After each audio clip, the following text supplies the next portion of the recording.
I think one of the challenges for how capitalism has evolved, period, is we're very short-term centric. Mm-hmm. I have been very public in saying, look, I'm taking a very long view of the company we're trying to create. Mm-hmm.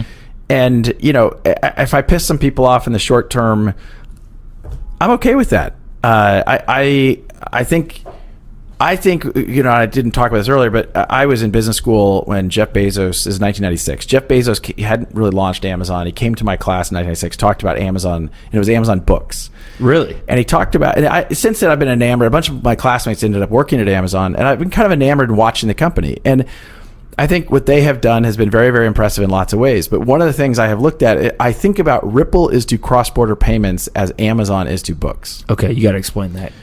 Amazon launched one vertical, books. Had they not succeeded in books, they never would have been able to do DVDs or music or now everything else. Right, AWS, right? That's the infrastructure level. When I think about what Ripple's doing, there's a lot of different applications of blockchain technologies.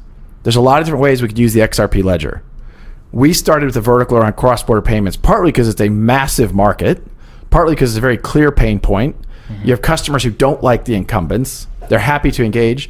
But what I've said to the company is, look, we have to be successful in books, aka cross-border payments, or we don't get permission to go to the second vertical. But ultimately, I see what Ripple's doing with blockchain technologies as we're going to enter other verticals for sure. What will they be? Oh my gosh! I mean, I should open source that too. But just throw one out there that would be another type that you would enter. I mean, look, we have.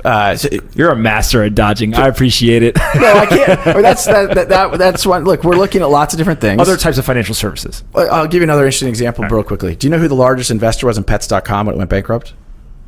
I do not. Amazon. Really? The only reason I point that out is, look, we have made a bunch of investments in other projects going on out there. I think right now Ripple is the largest investor in crypto, period. We've invested about $500 million in other crypto projects. Okay. We're going to make a bunch of investments in a lot of different things. Some of them unrelated to the XRP world, some very related, some related to Ripple, some unrelated, some related to payments, some unrelated. Some of those may be things that we end up buying. Some of those maybe end up things that we... Investing with. Yeah, great. Got it. My point to some degree is in the nascent stage of a market and watching Amazon lose money on Pets.com, that was totally okay, right? They were learning as they went, and we're going to do the same thing. There will certainly be other verticals that we go after at Ripple, and I'm not even sure how I got on this topic. That's good. That's the point of why I'm here to interview you, is just to lead you with breadcrumbs. When you asked me a question, somehow I got onto Amazon. No. I'm not sure. All right, so